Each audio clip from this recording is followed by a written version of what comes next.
the podcast where we explore the incredible journey of self-discovery and transformation. My name is Christy, and in each episode, I guide you with remarkable guests from various modalities around the world that are experts in their field. Today, we have the truly inspiring guest with us, Bianca Langstaff. She's a mother of two, she's a wife, she's an energy healer, rapid transformational therapy practitioner, personal development devotee, ceremonial cacao enthusiast. Oh my God, like who isn't these days? And an overall lover of life. Bianca's journey through motherhood, particularly her miraculous unplanned free birth experience, has transformed her in ways that are beyond words. It awakened her to the power of trust, self-confidence, and the untapped wisdom within us all. Bianca now guides pregnant women to reclaim their sovereignty and embrace the magic of birth and beyond. She's here to help you reconnect with your inner knowing and unlock your true innate power. Welcome, Bianca.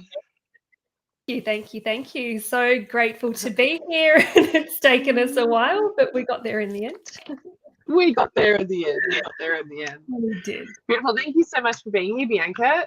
We have a bit of a journey. You've been on a bit of a journey with your birthing experience, from fear to birthing with complete self-confidence and faith. That is like truly, reading your story and following you and doing all the things is like really, it's been really inspiring. So can you share with our listeners how your first pregnancy led you to this path of transformation? Yeah, wow. I was reflecting on this before we recorded live, and like you said, it is such a journey, and it's often one that has so many different, focus points, I guess, or points of transformation along the way when I reflect. And every time I do reflect on my first pregnancy and my second, so much more comes up for me that it's one of those things, as any mother would know, it's very hard to sort of speak about it in a very short way. So basically, with my first pregnancy, that was my son. And if I reflect back to who I am now to who I was then, it's very different. And that's motherhood, right? It changes you in more ways than you can imagine. And it continues to do that every day. So for me back then, I had recently completed my Reiki training. I was working as a women's health practitioner, sort of working with all different types of women, helping them holistically with their health. And the pregnancy, it's interesting because I was working a lot and I wasn't really listening to my body as much as I do now. And I was certainly connecting with my baby, but there was a lot of masculine energy going on for me around that time. I knew that I wanted to birth naturally. So we went down the route of, okay, what does that look like? Who do I need in my support team? So we had a doula organized, and she's just one of the most beautiful women who you feel completely safe with. And she taught hypnobirthing, and we learned all the things to feel completely confident in birthing in the most natural way. And a lot of that we plan to do at home as well. So through that, I remember walking into her house one day, and it was for a hypnobirthing class. And I think it might have been the first one. And, the nerves are a little bit there, being a first-time pregnant mom and not really knowing what to expect. And I just remember walking out of there then, feeling, after one session of hypnobirthing, feeling so excited about birth. And before that, I didn't really have a lot of fears. There was certainly a lot of the unknown, but leaving that experience, there was so much confidence and so much excitement. And it was almost like, as you would know, when you connect more deeply with your true self and your intuition, particularly in your body, a lot of those fears just naturally dissipate, because it's a remembering almost of what you already know, but we've just forgotten, or it hasn't been unlocked. And that something really unlocked within me that day. And it was just this knowing that I can do this. There's absolutely no reason for me to fear birth, to even consider the idea that I can't do it, because I know that I can. So we continued down that journey of hypnobirthing classes and meeting with our doula and really learning about how the body works. How does birth actually work for us, and how can we work with it? So the education around that was really empowering. And like I said, it just felt so natural and normal. And I feel like a lot of women don't take themselves down that path of self-exploration and really understanding and educating themselves around the process of birth, the process of labor, the different phases. What does your body do? What do the hormones do as you're moving through each phase and stage? And almost normalizing that entire process. And for me, by the end of that, before I had even birthed my baby, it just felt completely natural and normal. Yeah, I was going to ask, just going back to what you just said, then a lot of women don't go down that path. I'm curious, do you, one, obviously it's educating themselves, but do you think there's the trust piece that plays out there, not trusting themselves? Yeah, it's interesting, that word is such an interesting word. Yeah, because it's something I'm always talking to my clients about and always supporting them through, is deepening that trust within themselves. But it's not a light that you can just switch on. It's not. It's not at all. And I actually feel that a lot of women think that it is. It's like, well, I can either trust myself or I can't. It's one or the other. But it's this journey of continuing to learn about who we are. And there's so many different elements to it. And I guess if I reference it back to my own life, I never used to trust my own feelings, or even just a few years ago, I remember trying dresses on, and I would send a photo to my friends, like my closest girlfriends, and I'd say, which one do you like the most? Because I didn't trust that my decision would be the right one, or the fear of judgment from other people. And it's a really, really big topic that you could speak so long about. But that trust, when it comes to birth, we are not conditioned to trust ourselves in birth. We're conditioned to fear birth, to feel as though we need the medical system, because that is the message that they portray, that you need us. You need to work for us. You need to fit into our model. Where really, we as birthing women should be going into, if it's a hospital where we choose to birth, or a birthing center, or a home birth with a private midwife, whatever the care is that we choose, we should really be going in there and saying, look, this is what I want. How can you work for me? Yeah. But I have a lot of compassion for the women that aren't quite there with that way of thinking, because it's not the normal way of thinking. We're not brought up with that language. Yeah, I think too, society, like, I mean, I had my kids 24, 23 years ago, and I had hospital births. I didn't even know what free birthing was. I didn't know it was an option. And to be honest, I was very young. I was probably, I think I wouldn't have trusted my body enough to like, there would have been so many different factors. But now, like, I'm older, a lot of my friends are having children, at my age, and they're having, conscious birth, they're having water births, home births, they've got doulas coming in. And I still hear, like, and I hear the conversation of, oh my gosh, why would you want to do that? You might hurt the baby might be at risk, you might die. Like, there's all this fear created around it. It's like this separation, right? Yeah, and it's interesting you say that, because what comes to me as soon as you say that is, that's actually not, they're not words coming from them. Those words and those narratives are coming from outside of them, but yet Programmed. it's the programming, and we take it on as our own because we don't know any different. Yeah. Like you hadn't heard of a free birth, you didn't know what it was. So again, if we see or hear something that's out of the normal, then of course, naturally our brain goes into fight, flight, or freeze, or it just feels scary. Yeah.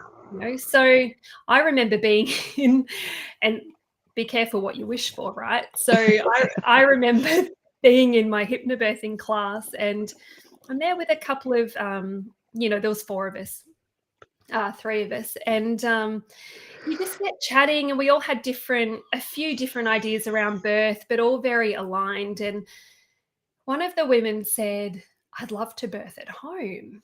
And this is where your eyes and your mind and your heart opens up to new ideas, because as a first-time mum, I hadn't considered the idea of birthing at home. I was going to a birthing center, which was so different to many women who birth in hospital. So here I already was walking the line of difference in a way. Yeah.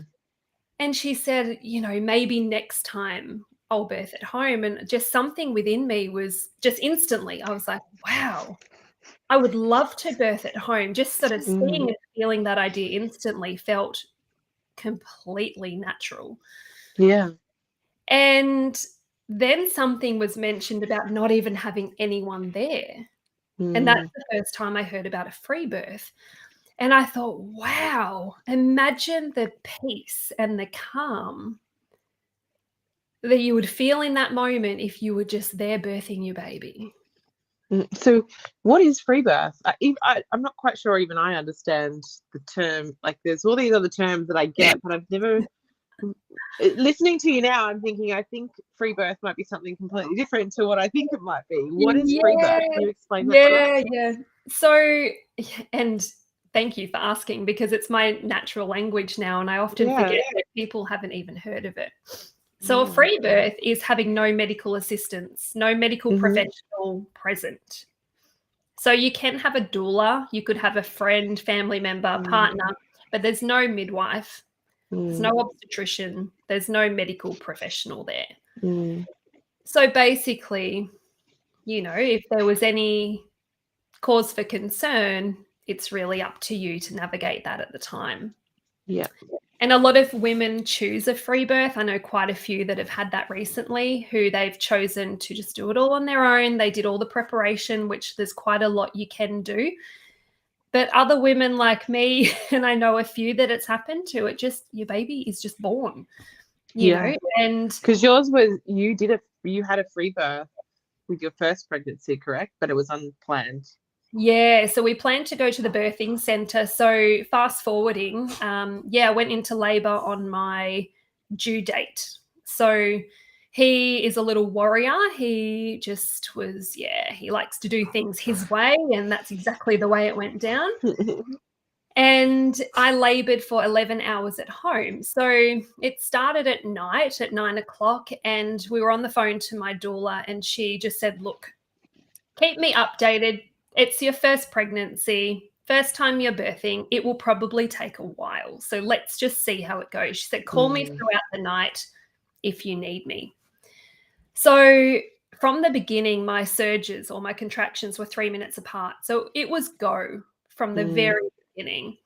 But I began to feel the sensation move from my front to my back, sort of around my hips. And it was really, really intense, which of course birth is, but I just knew something was a little bit different. There was just something different going on. And some of the sensation was also to my left side more so than my right. So we gave her a call, and she said, look, it sounds like he's posterior. So he's facing the wrong way. And that puts immense pressure on your lower back. And also she said, it sounds like he's not quite centered because he's putting a bit more pressure to your left-hand side.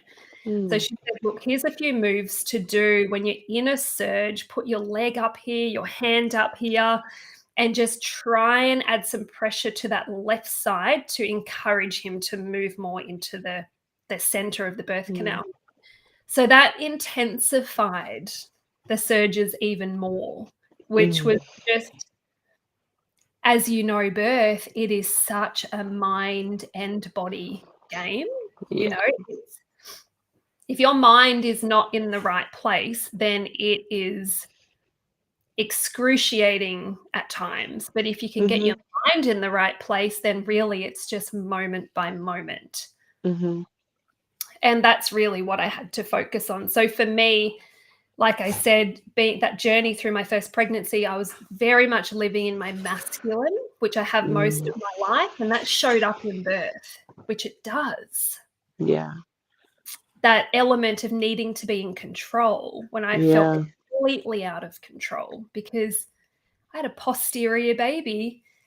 I was at home. My doula wasn't with me, which was actually fine, but I had to be there with my body and trust immensely that everything would be okay and that I could do it really without anyone. So my husband was sort of in and out of sleep because there wasn't really much he could do for me, and it was just really sort of taking quite a long time. And then it got to the morning and I just said to him, look, this could be going on for a long time. So can you make me a smoothie? Let's put the TV on. It was almost like I need to get out of my head. I've been in it and in my body for 11 hours or 10 and a half hours by that stage. I said, I just need something else to focus on. So we put the TV on. I had my smoothie and then instantly everything just ramped up and I had no break between the surges and it felt like a bowling ball was going to come out of my bum. Have you had posterior labor? No, but I had a contraction that literally went for 15 minutes and like I went from like 3 centimeters to 10 centimeters like that, and they thought that I had too much gas. So, and I couldn't even take the gas pipe out of my mouth to say, I can hear you, but you are not listening to me. Oh, wow. Yeah, wow. It's just, and this is the thing, everyone's pregnancy and birth journey is so different.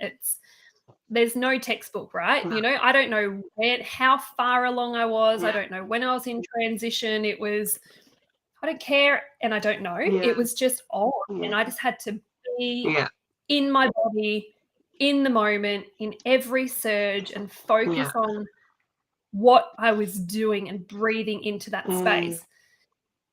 And so we had no sort of gap between the surges at that point, one, and then I had another one, all fours in the lounge room.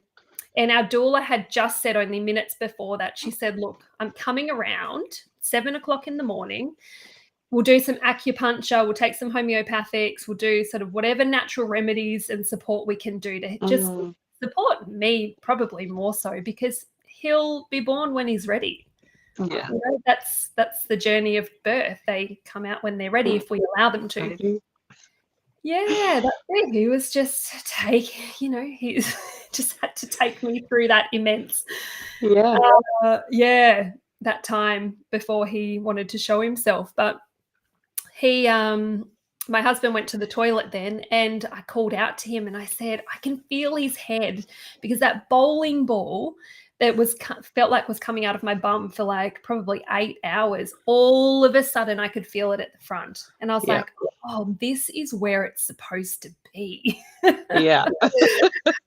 This feels right. This feels right. Yeah, this feels right. And it all, a lot of the intensity sort of eased. And as soon as the next surge came on, his head came out. Yeah. And I called out to my husband. He raced in. He called 000 it's funny, what just goes natural. through the natural emergency. Yeah. So he called 000 and he came in, and then 3 minutes later he was born. So born into my husband's hands, and I was just on cloud 9. It was a lot of shock because we didn't expect that he was literally minutes away from being born. I'm having my smoothie thinking he could be born tomorrow. And I had to ask, when did the doula get there? How long after? It's funny, you see it all on the birth video, and she turns up about 3 minutes after he was born. Yeah. So she walks in and my husband's in the laundry getting some towels, and Yeah. walks in and my husband, oh no, I look at her and I go, he's here, because we knew we were having a boy. And she Yeah. said, who's here? I said, he's here. My face, like you could just see my face on the video. It's completely in shock. And it's like, what is going on? And Yeah. Wow. she walks in, and I think she had been a doula for 350 births by that stage. And she walks in and she says, this has never happened before. What do you mean here? Yeah. So, and we went to the birthing centre. After that, the ambulance arrived, and it's their duty of care to take us where we were supposed to birth. So we did that, checked in there for 3 hours and just did all the checks and then came back home. So yeah, it was amazing. And I think, that experience for me really was the first, like I said, I didn't really have a lot of fear around birth. I had quite a lot of confidence and trust, but the trust that I gained within myself and within birth, especially within birth, from that experience was phenomenal, because I just had to trust that everything was okay whilst I was laboring. I didn't really have any reference point because I hadn't done it before. Yeah. But Yeah, totally. trusting that everything from moment to moment, and it wasn't even, I think it was actually more a deep knowing that everything was fine. Yeah, definitely. And I would imagine that, that experience would have had a profound impact and changed your perspective on life in general. Can you tell us how it might have changed your life moving forward? I remember as soon as I birthed him, just in relation to birth, that this is birth. This is the way it's supposed to be. And that's absolutely, I don't say that with any judgment towards anyone else who chooses to birth differently. But for me, in that moment, and like I said, I was in shock and all the things, but it was such a strong message that came through for me. This is birth, and this is the way it's supposed to be. And that will always stay with me and always has. In terms of how it's changed me, like I said, I was in my masculine for so long, and it really, I guess, shone a light for me on how much I wasn't, certainly it's changed for me now, but wasn't going with the flow in my life, wasn't sort of allowing things to unfold without having to know what, without the certainty, without the control.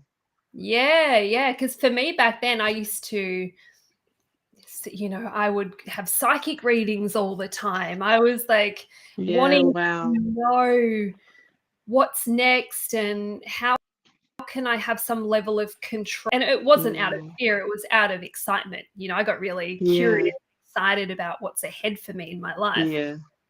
But there was also this element of control. And I just 20 minutes before my son was born, I text my psychic, because we had quite a good relationship at that point. And I text her and I said, when is he going to be born? Just tell me. Oh my gosh. Again, it was just that next level of surrender, just it's going to be okay. But so since then, that was really probably the beginning for me, where I began to recognize how much do I try and control my life, and how can I shift that more into a state of trust and faith in the unfolding of what will be. But what that came down to was trusting myself. Totally. Yeah. And so that's really where it all began, because that feels like a lifetime ago. I can imagine. How old are your children now? So my son is 4 and my daughter is almost 2. Yeah, beautiful.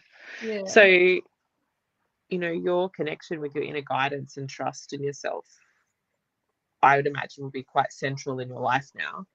Can you Mm. maybe share some practical tips or practices that our listeners can use to connect with their inner knowing? Yeah, so I guess it really comes down to where everyone is on their own path at the moment, because that can change according to how their connection is currently. Yeah. For me, when I was pregnant with my daughter, that's really when things started to, that's when I really began to open up. So I began to go to a shaman who I still see now. She's my mentor, and she helps me to learn how to connect really deeply to my guardians. So that's something that I don't necessarily support my clients in connecting to their guardians, but I support them in connecting to their higher self and their inner knowing in a different way, in a more of a felt way. How can I feel that in my body? Or how can I recognize what's my mind and what's the guidance that's coming through? And it really takes a lot of stillness and quiet, as you know, to hear, though, to be open and receptive to those. So one thing that I found really helpful, and this might even be helpful for any pregnant women that are listening, when I was pregnant with my daughter, I used to go to acupuncture quite regularly in the 3rd trimester, or even in the 2nd. And every time I went, that was my ritual or my routine in connecting inwards. So I carved that time out. So whether it's acupuncture, whether it's just choosing some time throughout the week to just lay on your bed or find that quiet space, but dedicating that time regularly to just lay there with some beautiful quiet music on, music that relaxes you, that doesn't have words, that distracts you, something that you can listen to and go really deeply inwards, where you go to that other place, you know, it's that place where you almost feel like you're drifting in and out. And you're allowing your mind to quiet and anything to just drop in. And that was when I asked on one particular moment, one particular appointment, I said, okay, does my daughter want a midwife at her birth? Does she want a doula? Because I had this feeling that no one was supposed to be there. And I'm like, what is that all about? And I got into that place where my mind was just quiet and I was sort of drifting in and out. And then all of a sudden it dropped in. And I had this short video of her birth and I saw it unfold to the precise detail. You know, it was my husband there. I was in the birth pool. There was no one else there, you know, and she gave me a message and she said, just be open to someone being in the background. And when we free birthed her, the midwife arrived only just as I was pulling her out of the water. Again. And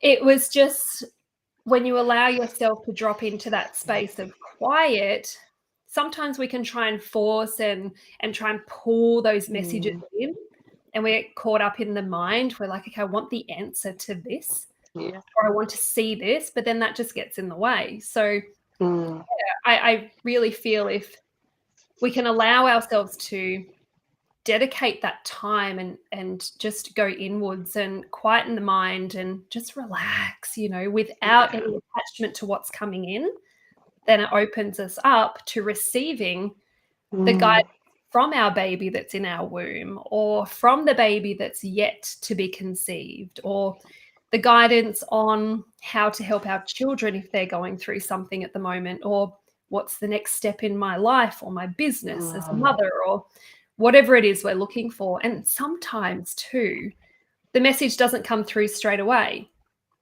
You know, it might come through at a different time when we're supposed to receive it. So one of the biggest pieces of advice, I guess, would be just lose the attachment.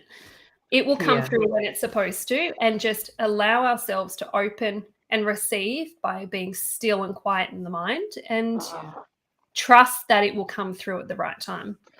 Yeah, it's like stepping out of that like forcing and waiting and pushing for that message, and stepping out of force and into flow, so to speak.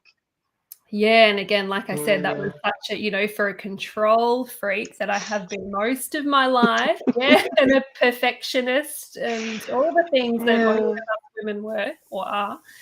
Yeah, it's really tricky. It can be, because then you can question, and I still do at times, question the information that's coming in. But I guess, when I had that experience with my daughter's birth, receiving that image or that vision of what her birth would be, it was a deep knowing that that's what it will be. And Mm. that's where we get to practice trusting ourselves. When the feeling within our body is that knowing that nothing else makes sense. Like what I saw, what I received right now, that's it. It's almost like you just can't question it, because if you do question it, then all those other things don't make sense. Mm. What I saw, what I feel, that's it. And that's what I said to my husband. I said, well, this is how it's going to unfold. I feel, and that's how, like I said, trust is such a big topic. But when I work with my clients and also in my own life, the trust is moment by moment. So it's like, okay, I Mm. received that. How does that feel in my body? Well, it feels true for me. So let's make that decision. Let's work towards that. Mm. And then when her birth unfolded like that, that was just probably one of the most transformational moments in my life, where everything leading up to that made sense. And the level of connection I had with her before she was even born was phenomenal, because I used to communicate with her every day, just as I do with the baby that I have in my womb now. Every Mm. day there's that conversation, there's that connection. And that trust evolves every day because of the experience that I have with them and with myself. Beautiful. I love that. I think, we do get to connect in with the spirit or soul of the baby that is inside of us. And I think so many women feel like they have to wait. Like they talk, you put your hand on, you feel it, but I feel like you can really go into deep communication with the baby, right? So many Mm. women don't realize that that is actually possible. Yeah, and not only that, also, I had a client the other day and she came in for, we'll call it, she refers to it as birth trauma. It was a first birth that she wasn't really, Mm. it didn't go the way that she wanted it to go. Yeah. And she's pregnant again. And in that session, I regress her subconscious mind back to the reasons why it Mm. ended up like that. And we never know what's going to come up in session, because I attract naturally, because of who I am, so many Mm. intuitive women. So they come in and they teach me so much because of who they end up connecting with in the session, and her ancestors Yeah. came through, her daughter's higher self came Mm. through. And Wow. this is the thing, like we can communicate with not only our baby in our womb, but also our children's higher self, and Mm-hmm. receive that guidance and have that communication with them Mm. without them actually having to be right beside us. So the baby in my womb is a boy, and I communicate with him in my meditation, but I see him as a 2-year-old, Yeah. and just to make it even a little bit more woo Woo woo, woo. if you want to call it. Bring on the woo. I have 2 souls in my womb, but I'm not physically pregnant with twins. But I have Yeah. my daughter also, another daughter also in my womb, and she is Yeah. guiding him Yeah. throughout the pregnancy and also throughout the birth. But I see them both, and I Mm. communicate to them both, and I ask, and this is what I work with or teach my clients, which I just, to be honest, think it's one of the most beautiful things to teach any pregnant woman, is Mm. how to communicate with their unborn baby, and asking the questions: what do you need from me? What fears do you have? Like, because again, I work through a lot of fear releasing. How can we Mm. release any fears for ourselves as a pregnant woman leading up to the birth or leading up to motherhood, and also for the baby, because they're going through this intense and remarkable physical journey, spiritual journey. Of course they have fears, and my baby just the other day told me his latest fear is fear of being a boy. Oh, wow. Yeah, because he's been a girl in so many other lifetimes that being a boy is not natural, but it just feels a little bit more foreign to him. So, and then, like I said, with my client who came in the other day, she was communicating with her daughter, and that was the birth that she was wanting some closure on. Why did it happen? And her daughter gave her some of the answers to that. Yeah, beautiful. And her great-grandmother, who she'd never met before, was there as well, and she was giving her some insight into it as well. So, I really feel as women, as birthing women and as mothers, we have so much more inner wisdom that is just completely untapped because we're not taught how to, unless we actually seek it out, seek that learning and understanding, and also go within for it as well, then it doesn't really develop, does it? Yeah. It's like this muscle that it's only going to develop if we consciously pay attention to it and give time to it. So it's a journey, and it's something that we all have available to us, but many don't trust themselves, I guess, enough to go on that journey. But that's really where the journey begins, is just going within and looking at.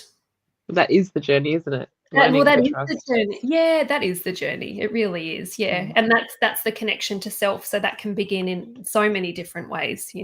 Connection with yourself could be focusing on your body today, focusing on your feelings today. What is it that I want and desire in my life? Asking all those big questions that we often don't ask ourselves. Yeah. Now, totally love all of that. I just want to also speak to, you're the co-author of a book, Intuitive Goddess. Could you tell us a little bit more about the book and how it can support women on their spiritual awakening journey? Yeah, so I have it here. I'll show you how. The listeners won't be able to see this, but how beautiful is that? Oh my God, that is absolutely divine. Is it? Yeah, it's divine. Yeah. Oh my yes. gosh. So it's called Intuitive Goddess. So there's 15 co-authors in the book. So many different stories in there, and I love to talk. I love storytelling, and I feel like as women, we were so many years ago, and I feel like it's coming back a lot now in terms of women's circles and so forth, but women heal and connect through story. Yeah. It's like in our bones, it's in every fiber of our being. We love to hear stories, we love to tell stories. And when this opportunity came up for me, I knew I would always write a book, and that will be down the track, but co-authoring a book with other women around their transformational stories of how they've gone from this to that, like the stories are so varying in that book. They're very spiritual. So for anyone listening, if you're wanting to open up more spiritually, then your eyes and hearts will be opened through this book. For me, I just love hearing how different women or different people move through adversity in their own unique way. So I share my stories in there around birth and motherhood, but there's so many women, going through divorce or changing jobs or having these awakening moments as a child, and how their parents didn't support that and how they moved through that. So it's one of those books where you can just allow your mind and your heart to open and be inspired and empowered through every story, and feel deeply connected to women in general around the world, because we all have these struggles that we have to move through in life, but it's up to us how we do that. It is up to us. Yeah. You also offer one-on-one sessions for people. What can someone expect from a session with you, and how can they get in touch with you if they're interested? Yeah, so the one-on-one sessions all vary according to where the woman is at. So for example, like I said, I work a lot with birth. So if, there's a pregnant woman who's wanting to release a lot of fears leading up to birth, then we work through that. If there's a woman who has some birth trauma from a previous birth, then we can work through releasing that and understanding that as to why it happened, and then reprogramming the subconscious mind to adopt the thoughts and around how they want birth to go this time. But a lot of that also comes down to working on their relationship with themselves, working on their relationship to their intuition so they can move through their pregnancy and birth connected deeper with who they are and the messages that are coming through. And, that's also really focusing on their trust and faith in birth, in the process and in their body. So there's a lot to that. And then in terms of motherhood, which is another element to my work, that's working with mothers on any limitations that are coming up for them that hit their connection to themselves. So it takes them away from themselves. So that might be emotional eating. It might be, they might be struggling with sort of love towards themselves or trust in themselves or confidence. It could even be relationship issues where I'm not working on the relationship as such, but I'm helping them to work on their relationship with themselves so that their marriage or whatever the relationship is can flourish. A lot of it is also helping them to connect deeper with who they are so they can relate more deeply to their partner, to their children, to their friends. And a lot of that work is working with the mind and the subconscious, but a lot of it also is about feeling into the body and feeling into those deeper parts of themselves that they haven't felt before. Again, it really comes down to that inner wisdom that we were talking about before, and hearing that and feeling that and trusting. And that's all in here. To be embodied in self, like if we could just, like you said, earlier on, you were saying about, just giving yourself some quiet time to sort of go inwards and listen to your body. I think every woman should learn how to do that. There's so much wisdom that we can take away when we just give ourselves a bit of quiet time to actually hear the messages that the body wants to give us. Yeah, and with that too, there's a lot of resistance to that because a lot of women are fearful of what they will feel or hear. Some people don't want to, they're too afraid to hear their inner guidance because they're afraid of what it might be, or afraid to feel their heart because, they haven't done that before or for a very long time. So, yeah, it's really working with women and giving them permission to feel their true self and who they really are, and to then listen to that, and for that to be their guidance in all the moments. Yeah, beautiful. So you also, I want to also speak to, before we start wrapping up, your podcast. You do have a podcast called Sacred Birthing and Beyond. What are some of the key topics and discussions that listeners can look forward to listening to that? Yeah, so in that podcast at the moment, mostly it's birth stories. So women who have birthed from, going from a hospital traumatic birth to a home birth, or I share my own birth stories on there. I've also got tips for mothers wanting to reduce the stress in their life, or there's a variety, and I've got so many more to come over the next month, particularly before this baby's born. But yeah, really, like we talked about before, it's more for women and for mothers and for women who are leading up to birth, how to embody a sacred pregnancy experience, how to embody a sacred birthing experience, whether that's in hospital or at home or a free birth. And for mothers really wanting to move through those challenging moments, particularly new mums, how to embody more of themselves so that they can let the chaos outside of them go. Yeah, beautiful. I will certainly be directing my daughter-in-law to be maybe, towards your podcast. She's got another one on the way, and I don't think anyone will be watching this. That doesn't know. But she's a new mum, and I think that's a great space for them to go into. So they do understand they do have a voice and they can use their voice if they choose to go into the hospital environment. I just had a girlfriend have a baby, and she had to strongly use her voice in the hospital. But she did say, because she has got 2 older teenage children, that had that been like 15, 16 years ago, there's no way she would have used her voice the way that she did this time. She's like, no, this is what I want. This is what my body is telling me I need. And this is what I'm going to have. So you can either support me on that or bugger off, basically, is what she said. I love that. And do you know what's just come to me as you said that? So much of what we learn and the journey that we go throughout pregnancy prepares us for motherhood, right? Like if we're not, and I've got a podcast episode on this, on using your voice. If we don't feel comfortable and confident to use our voice while we're pregnant, how are we possibly going to have the confidence to do that in birth? And then as a mother, advocating for what we want and desire to those that are saying, well, actually, no, I think it should be a different way. You know, so any woman that is sure of what she wants and shares her voice, I just think it's incredible, because that's what we're entitled to. That's our rights as a birthing woman, as a mother, as a woman in this world. Yeah, beautiful. So before we I've got one more question before we wrap up about people that are going through a spiritual awakening.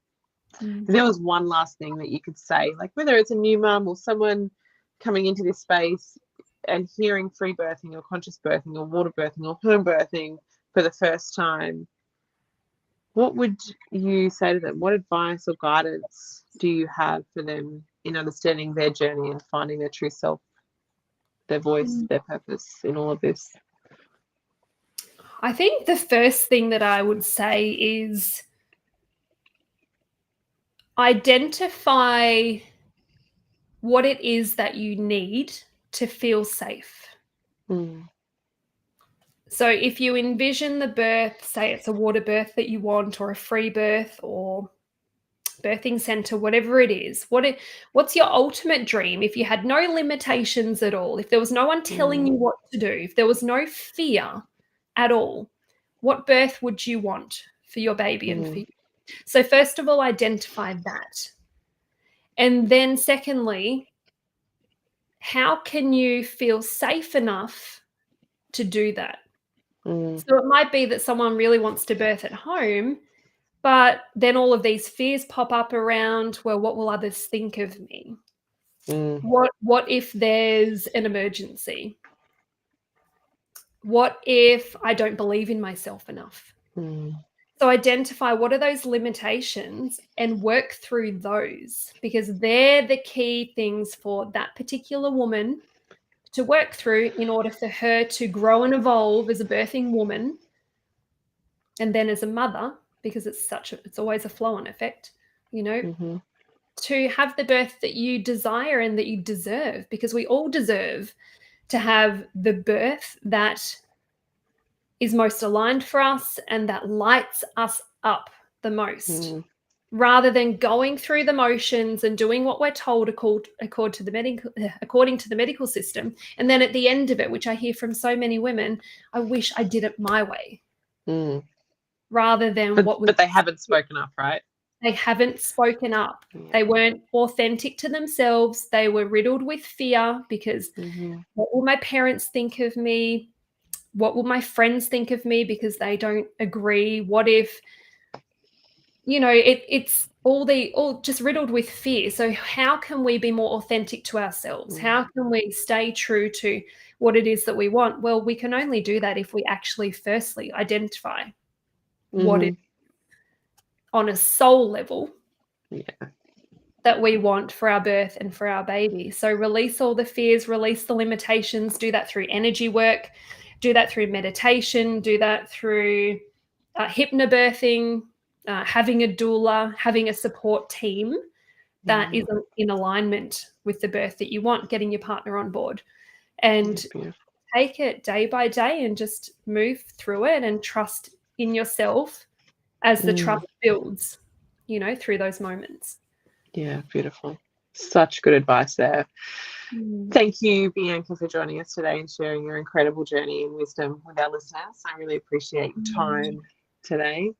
And if anyone that's listening wants to connect with Bianca or learn more about her work, you can find her on Instagram or Facebook via the links that are in the chat below, so on all of our socials. And if you're listening to the podcast, that'll be below in the description. To all our listeners that are here, thank you for tuning in to elevate your spiritual awakening. And remember, your journey of self-discovery and transformation is a sacred one. Trust yourself and embrace the power within. Until next time, keep elevating your spiritual awakening. Much love.